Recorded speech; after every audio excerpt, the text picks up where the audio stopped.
من بره عشان نشوف الخطوه اللي بعد اللجنه ايه. لان في كذا طريقه يعني الواحد ياخد بيها حقه، مش بس ان يعني نستنى الاتحاد هيعمل ايه. وانا رايي في القصه دي من اول يوم ان اللي حصل دوت في نوع من المجامله، وما يصحش حد يجامل حد على حساب حد. يعني مش ان احنا عشان نادي صغير ونادي مع جمهور زي ما بيقولوا ما حدش عارفه وكده ممكن يتداس علينا كده يعني. وبعدين الواقعه ثابته والواقعه حصلت وكل الناس عارفاها، بس العقاب بتاعها اللي هم عملوه ان يعاقبوا اللاعب يعني ده اختراع. ما احنا يا اما عندنا لوائح وقوانين يا ما فيش، واحنا في يعني الحمد لله الموضوع دلوقتي معروض قصاد القضاء. يعني وانا اطمنت من المحامي بتاعنا ان اللجنه اللي بتبحث الكلام ده كلهم مستشارين وناس يعني مش هياخدوا صف حد وهيمشوا حسب اللوائح والقوانين. حضرتك بتتكلم على لجنه التظلمات. انا مطمن بصراحه. انا اللي يعني انا السبب ان انا رديت اكلمك دلوقتي ان انا سمعت اشاعات كده ان هم عايزين يدوروا على حل ودي تاني. والله حل ودي والدوري يبقى 19 فريق ولا 17 فريق، طبعا انا ساعتها مش هبقى قادر ان انا اكمل في الشكل. يعني مش هعمل مثلا زي الاهلي لما سحبوا كل الكلام اللي قالوه، قال لهم برضه مش هلعب معاكم وملياش دعوه، وبعدين بعد كده رجعوا في الاخر قال لك خلاص تمام خدنا حقنا خلاص. كونوا ما عاقبوش الطرف الثاني دي مشكله تخص الاتحاد وباقي الانديه. انا اللي يهمني ان ما حدش يدوس على حقي، لان انت عارف احنا في عايده كده ما حدش ياخدنا على قفانا يعني. النهارده في واحد لاعب وهو مقيد لنادي ثاني، النقط المفروض ما تتحسبش للفريق، الفريق المفروض يخسر النقط، مش ان انت تقول لا مش مشكله بقى وتراضوا ودي النادي الانتاج الحربي قرشين عشان تعوضه، واللعيب الوحش دوت هنعاقبه بقرشين نخصمهم منه ويبقى خلصت القصه كده. ما تجيش. فاي حل هم عايزين يعملوه ان احنا ما ننزلش هيسكتونا ماشي. انا بقولها من دلوقتي، انا لو خدت حقي ما اقدرش اكمل دفاع عن يعني الحق. مش هتكمل المشكله. مش هتكمل المشكله بالظبط. لا لان ساعتها في انتخابات جايه وفي اتحاد جديد ممكن الناس ما تنساش ان الاتحاد دوت كان بيغلط يعني. وهو نفس طريقه القرارات اللي بيرجعوا فيها دي كل شويه. ده حاجه خيبه يعني ان انت النهارده تطلع قرار وتبقى متاكد منه وبعدين ترجع تسحبه بعديها باسبوع اما حد يكلمك يعني. ايوه ما ينفعش. يعني انا بالنسبه لي اللي انا اكتر حاجه عجباني في الكلام اللي بيتقال دلوقتي ان في اقرار ان اللي اتعمل معانا غلط. ده في حد ذاته اول انجاز كده، ان ايه مش احنا اللي هياخدونا على قفانا كده ويقولوا لنا هي كده وخلاص باش دوشه. ايوه ففي اقرار، ومحاولتهم ان هم يخلوا مثلا دوري 19 فريق او كده دي والله حل. انا ما يضرنيش، ما اقدرش افتح بقي. تمام. ولكن الموضوع معروض دلوقتي قدام لجنه التظلمات وهو دوت الفايت. تمام. طيب يعني دلوقتي حضرتك قدام كذا سيناريو او احتمال. الاحتمال الاول ان اتحاد الكوره يبقي على نادي الجونه في الدوري الممتاز ويبقى الدوري 19 فريق حتى لو ما عاقبش الداخليه، وبالتالي نادي الجونه خلاص هيبقى خد حقه ومش هيكمل الشكوى. ما بالظبط. ما انا لو النهارده لو هو اصدر قرار باضافه الفريق في الدوري اللي جاي بحيث ان الدوري يبقى 19 فريق، يبقى انا بعمل دوشه على ايه؟ يعني هو شكل للبيع. ده احتمال. الاحتمال الثاني ان هم يفضلوا يستنوا لجنه التظلمات هتقول ايه، لان لجنه التظلمات قد تقول ايوه النادي الجونه معاه حق ما ينزلش، وجاي تقول لا ده نادي الجونه مش بس ما ينزلش، ده هو ما ينزلش ولازم تشيلوا النقط بتاعه الفريق الثاني ولازم الفريق الثاني ينزل. تمام. طيب السيناريو او الاحتمال الثاني ان مثلا الثالث بقى ان احنا ما ناخدش يعني ان يبقى في نوع من الحساسيه او اي سبب كده ان ما يطلعش قرار واضح في صالح يعني الجونة. صالح الجونه ان الجونه ما تنزلش، وفي الحاله دي بنروح للخطوه اللي بعديها اللي هي كانك رايح محكمه استئناف. يعني هو النهارده انك انت تروح للفيفا في سويسرا، ده كانك رايح لجهه الاستئناف زي ما تاخد حكم ابتدائي وما يعجبكش تروح للاستئناف. ايوه. طيب ده كله يعني لو انا هاخد الاحتمال الثاني ان هو مثلا الجونه اتحاد الكوره قرر خلاص ان الجونه هبطت ومش هيحلوا المشكله. ما هو قرر خلاص. انا عارف. لا يعني لو السيناريو ده فضل كده ما حصلش تغيير ولجنه التظلمات برضه حكمت بنفس السيناريو ده، هل هيبقى برضه نادي الجونه مجمد نشاطه؟ انا عارف دلوقتي ان الجونه مجمد نشاطه. لا طبعا انا لحد ما اخد يعني حقي واضمن ان الدوري ده بيتلعب على اسس سليمه وتسري على الجميع يبقى ما فيش فايده. احنا اصلا نادي لسه صاعد، يعني مش ان انا مثلا بقالي 100 سنه بقى عندي فريق الجونه ده زي الاهلي ولا الزمالك ولا الفرق العريقه دي اللي موجوده. فانا النهارده ان انا اكون داخل بنافس الفرق دي وكمان بنافس فرق الحكومه، يعني الحكومه عندها 7 فرق في الدوري الممتاز، وكمان ما بتعاملش طبقا للوائح محدده، لا لما تيجي اي مواضيع تخصنا احنا اللوائح تتركن على جنب ونشوف ايه اللي هو يعني اهم، مين اهم وكده. طبعا دوت كلام يبقى معناها انك بتضيع وقتك. طيب راجل لو اتحاد الكره انت تخش تنافس مع ناس بتلعب ب 13 لاعب وانت بتلعب ب 11 يبقى بتضيع وقتك ولا انا غلطان؟ طيب دلوقتي الجونه باع معظم لعيبته، لو اتحاد الكره قرر بقاء الجونه في الدوري الممتاز يعني هتجيبوا لعيبه منين؟ ده الجونه ما فيهوش لعيبه، كل اللعيبه مشيت. لا لا لا لا لا، اول حاجه ده كلام مش مظبوط. احنا عندنا الاشبال بتوعنا كويسين جدا وممكن الواحد يعتمد عليهم. الاشبال اتغلبوا 13 من الاهلي.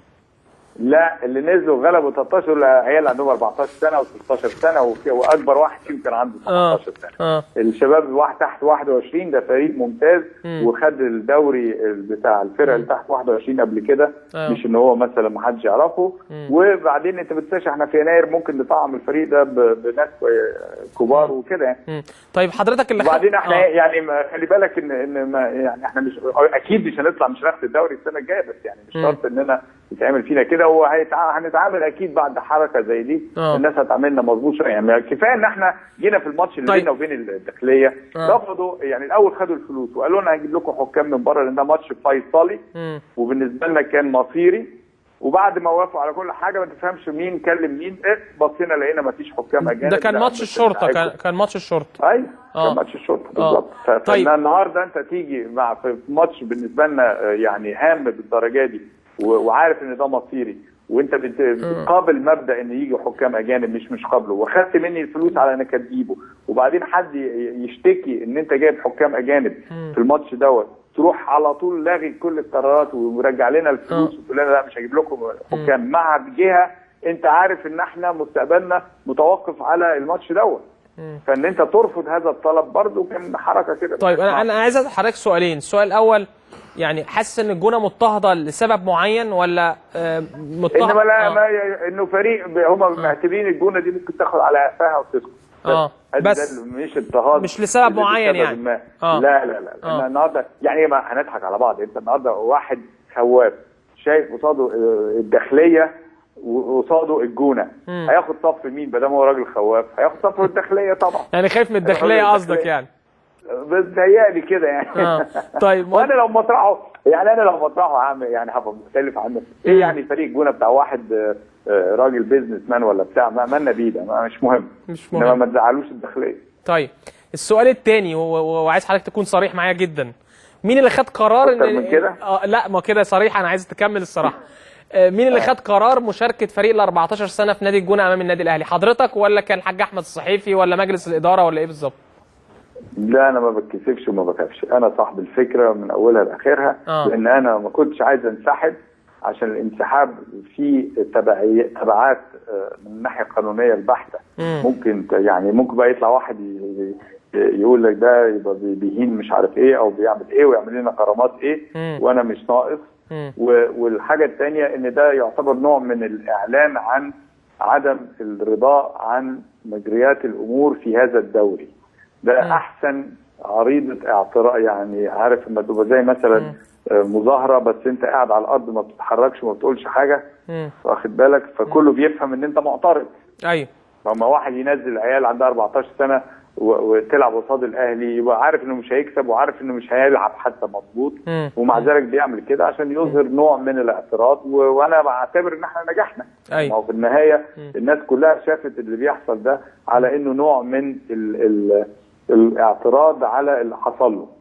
طيب يعني هو ده السبب يعني. طيب حضرتك زعلت الفتره اللي فاتت لما لقيت اتحاد الكوره ما بيديش الجونه حقه، رغم ان نادي الجونه كان واقف كتير جنب اتحاد الكوره ووقف كتير جنب الكوره المصريه في ازمه الملاعب لما يعني كان الاهلي يعني والزمالك عايزين ملعب وكنت بتجيبوا لهم ملعب الجونه. ده احنا في عز كل المعمعه الفريق الوحيد اللي يعني الجهه الوحيده اللي وقفت معاهم كانت الجونه. ده ماتش الاهلي والزمالك اتلعب في الجونه، اي ماتش عندهم مشكله فيه بنلعبهم في الجونه، بنشيل الفريق بتاعنا نحطه نقول له بطل تمرين عشان الملعب ما يتبهدلش عشان في الناس دول جايين.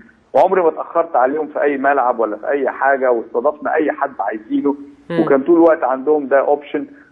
يعني ما كانش ده جزات معاهم، يعني احنا كان ممكن نقول احنا مالنا وما عملناش كده. ايوه. فهي زي ما بقول لك هم استهيفوا الفريق على النادي على اصحابه، وقال لك ما تزعلوش الداخليه وفوتوا الموضوع ده. بالدليل انا هقول لك على حاجه يعني محرجه اكتر من كده، يعني عشان نتكلم بصراحه. طب ما الشكوى بتاعت نادي الانتاج الحربي اما اتقدمت قالت تماما اللي احنا قلناه، ولا ردوا عليهم ولا تابعوها معاهم ولا ودوها لاي قرار، وكأن ما اشتكوش.